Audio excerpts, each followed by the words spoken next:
옛 만월초등학교 자리에 약 100면 규모의 주차장을 세우는 방안이 검토되고 있습니다. 시교육청은 주민들을 위해 공영 주차장을 지을 경우 땅을 제공할 수 있다는 입장입니다. 하지만 10억 원 이상 소요되는 사업비 확보가 과제로 남아있는데요. 인천시는 동네방네 현장 소통해서 시가 지원하는 방안을 검토하기로 했습니다. 이영구 기자입니다. 지난 1989년 설립한 만월초등학교입니다. 2년 전 9월 아시아드 선수촌으로 학교를 옮긴 뒤 학교시설지원센터가 들어섰습니다. 하지만 학교 건물과 운동장 등 대부분의 시설은 그대로 방치된 상태.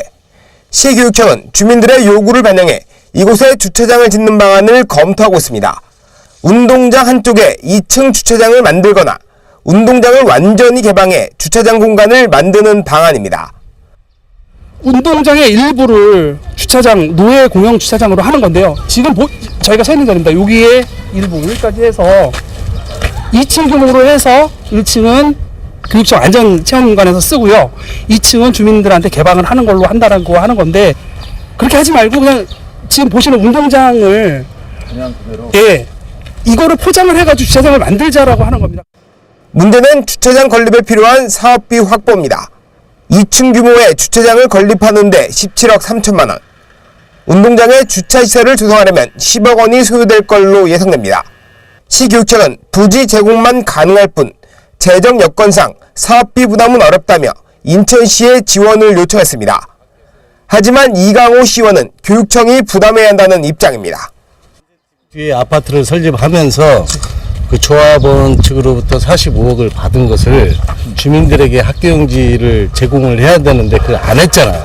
당초에 그 45억 받은 거하고 또 이번에 인센티브 받은 거 30억하고 주민들에게 개방을 하는 걸 그 원칙으로 해서 좀 주민들이 이용할 수 있는 그런 시설을 하는 게 맞다고 보여지는 거죠.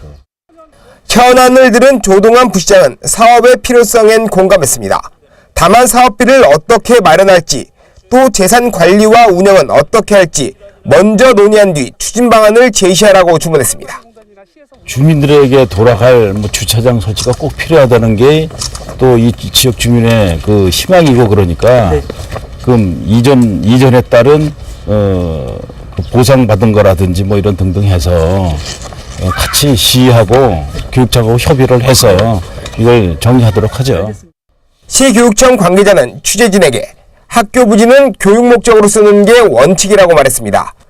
주민들의 요구를 수용해 주차장 건립은 검토하지만 사실상 운동장 전면 개방보다는 한쪽에 2층 규모의 주차장을 건립하겠다는 의지로 해석됩니다. 결국 17억 3천만 원의 사업비가 필요한 건데 인천시가 이 돈을 지원해야 사업이 추진될 전망입니다.